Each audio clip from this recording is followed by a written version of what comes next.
afternoon and welcome sa aking munting channel. Ipagtatapat na nga ni Lance ang kanyang plano sa kanyang tinuturing na kaibigan na kasama niya sa trabaho dito nga kila Vito sa pamilya ng Benavides. At dito nga ay nasabi pa rin niya na kinakailangan na nilang i-escape ang sarili nila dahil ayaw nga daw nilang matulad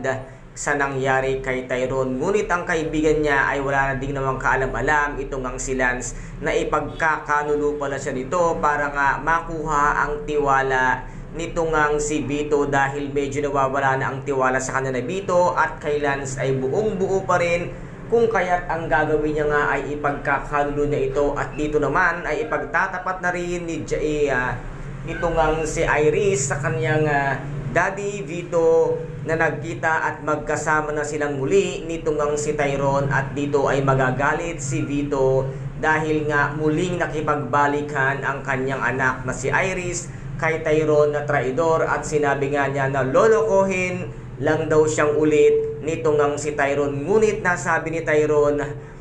na magtiwala sila at buong buo ang kanyang katapatan sa kanilang pamilya para lamang maniwala itong si Vito na nagbalikan at nagbagong buhay na nga siya katulad nga ng nangyari sa kanya sa bansang China kung saan nga ay naikulong siya ng matagal at dito naman ay magkakasubukan na ng katapatan at itong ang si Lance ay makikidnap na at ipapapatay na nga ito ni Vito at dito naman ay ililigtas at tutulungan nga siya nitong ang si Jasmine Flores. Ngunit sasamaing palad ay maaagaw pa rin nila itong ang si Lance at mismo nga si Tyrone ngayon ang papatay nga sa buhay nga nitong si Lance at tatanungin ngayon nitong ang si Tyrone kung sino si Jasmine Flores at ano ang bumabalot sa katauhan nito. Ipagkanulo kaya nitong si Lance kung sino itong ang tunay na Jasmine Flores na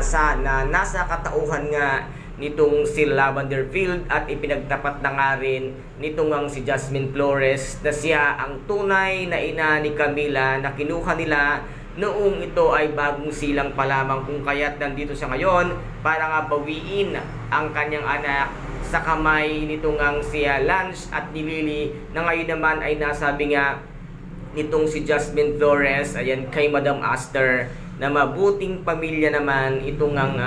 napuntahan ng kanyang anak na si Camila. Ngunit sabi nga ni Madam Aster,